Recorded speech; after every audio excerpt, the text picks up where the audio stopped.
Amanhã é para sempre, resumo do capítulo 146. Vênus diz a Steve que é possível que tenha se precipitado ao aceitar casar-se com ele. Steve compreende e diz que o casamento é algo muito delicado. Vênus se alegra com a resposta de Steve e diz que está disposta a casar-se com ele quando quiser. Steve fica contente. Vênus pede a Steve que quando estiverem casados não lhe presenteie com presentes caros. Vênus também o adverte que só se entregará a ele no dia em que se casarem. Steve concorda. Bárbara agradece Gonçalo por ter passado para o seu nome todos os seus bens.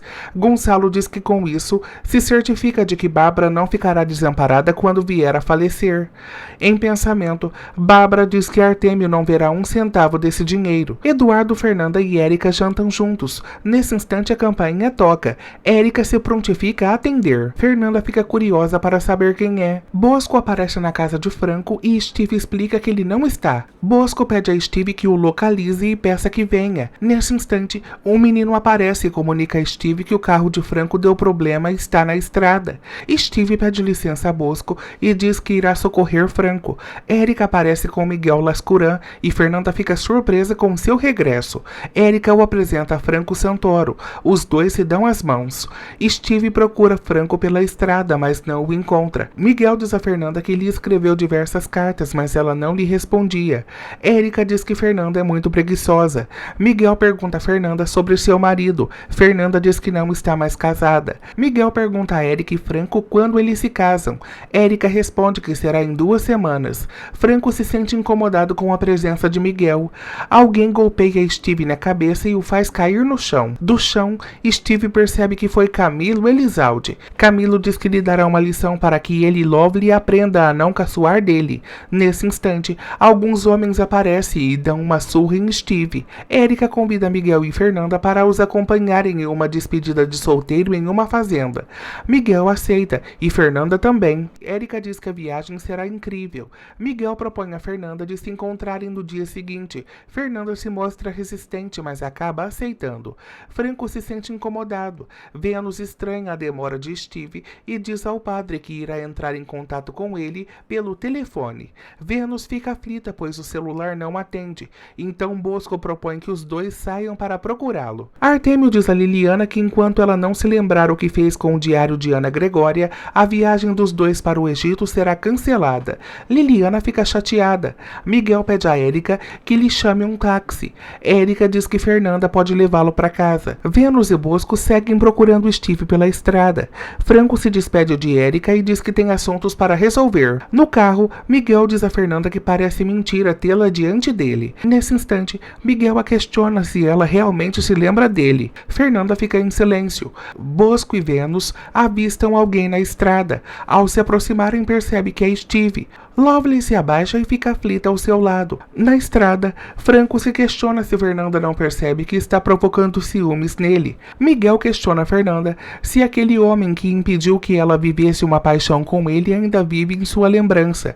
Fernanda fica surpresa com a pergunta. Franco recebe uma ligação de Steve e atende. Na verdade, é Vênus que diz que Steve está morrendo. Franco fica aflito. Fernanda diz a Miguel que está surpresa com sua declaração de amor feita por ele. Miguel fica aflito e pergunta se os dois se verão no dia seguinte. Fernanda garante que sim. Miguel se despede de Fernanda com um beijo no rosto. Bárbara pede a Adriano que lhe consiga uma enorme quantidade de explosivos. Adriano pergunta o que ela quer com isso. Bárbara lhe garante que será por uma boa causa. Ao encerrar a ligação, Adriano se questiona o que Bárbara estaria tramando. A enfermeira entrega a Franco os pertences de Steve. Franco pergunta sobre o estado de Steve e ela explica que assim que terminarem a cirurgia, a doutora irá lhe explicar seu estado. Franco verifica a carteira de identidade de Steve e percebe que os cartões de crédito e o seu dinheiro estão ali. Franco mostra ao padre. Bosco diz que Artêmio esteve em sua paróquia e o ameaçou hoje. Franco pergunta o que exatamente Bosco disse. Bosco diz que Artêmio queria provas concretas de que Eduardo Juarez estava morto. Em seu escritório, Artêmio diz que Liliana o traiu e, portanto, terá o mesmo destino assassino de sua mãe, Montserrat Elizalde. Bosco lamenta que Franco não possa enfrentar Artêmio, pois teria que revelar sua verdadeira identidade. Franco diz que não se importa e ressalta que se Steve morrer, irá acabar com Artêmio Bravo. Fernanda chega em casa e Tomásia informa que Érica aguarda na biblioteca. Érica diz que estava ansiosa para saber o que aconteceu. Fernanda a confronta porque está tão interessada em lhe arranjar um pretendente. Érica diz que não quer que a amiga fique sozinha. Érica decide ligar para Franco para que ele diga a Fernanda que partilha da mesma opinião que a dela, que Fernanda combina com Miguel Lascuran. Franco diz a Fernanda que está no hospital e Steve sofreu uma surra. Fernanda fica aflita e pergunta se pode ajudar. Love lhe oferece a Deus sua vida em troca da de Steve. Franco pergunta à médica sobre o estado de saúde de Steve. Ela explica que a cirurgia foi um sucesso, mas isso não garante a evolução do paciente. Franco não compreende, então a doutora explica que Steve chegou com uma hemorragia e eles a drenaram para que não exercesse pressão ao cérebro. Franco questiona qual a possibilidade de Steve viver. A médica explica que o caso de Steve é estritamente grave.